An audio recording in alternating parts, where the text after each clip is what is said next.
Hello বন্ধুরা, welcome to Poonam স্টেটিং channel. আশা করি আপনারা সবাই ভালো আছেন। তো আজ বানানো হচ্ছে ডিম প্লাস চিজের পরোটা।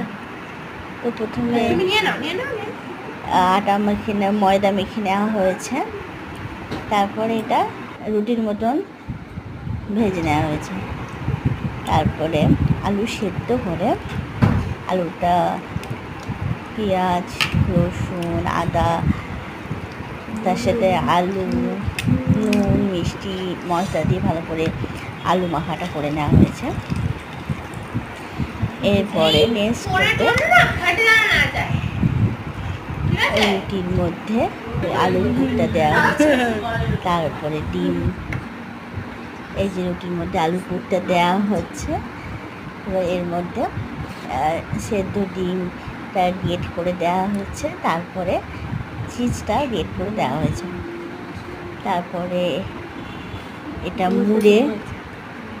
মুড়ে তারপরে ননস্টিকে অল্প তেলে এই